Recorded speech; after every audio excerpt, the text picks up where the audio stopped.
In Western Montana, our communities take care of each other. Headwaters Foundation is partnering with the people of Western Montana to help improve the health of our communities.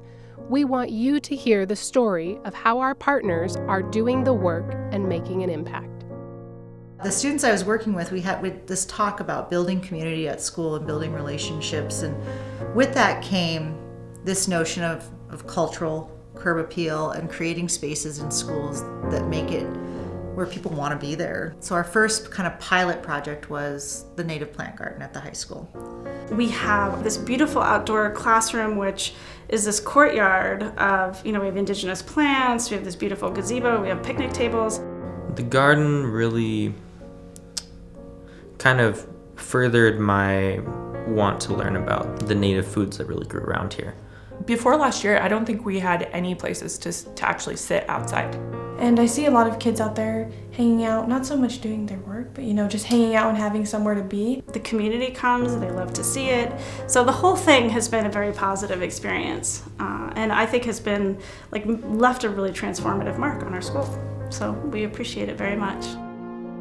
Breaking down and looking at how we can take our classrooms and turn them into something that's a little bit more responsive for our individual students' needs, and also making sure that we're incorporating culture into the totality of our classroom, not just tacking on I'm going to do a lesson that's IEFA. It's let's really think about how does the culture in this area may be different from other areas.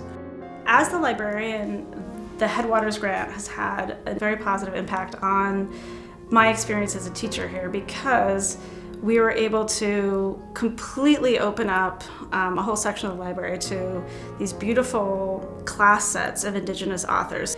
We have all kinds of wonderful resources for our students that the teachers are really using in their English classes and in our English lab classes.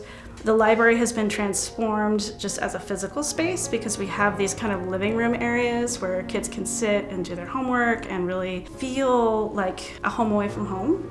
And then we have these cube displays, which allows me to kind of curate, various different genre displays, and makes the library just a lot more hands-on and easy for kids to experience things. It's great being in there. It's just once you get there and you start doing your stuff in there and reading, it's a really good environment. You don't want to leave it.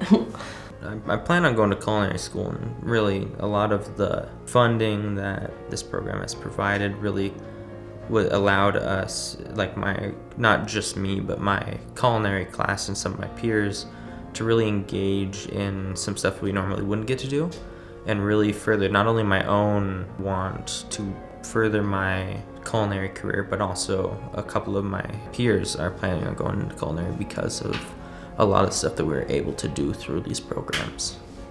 He was ready to be done with high school and quit high school.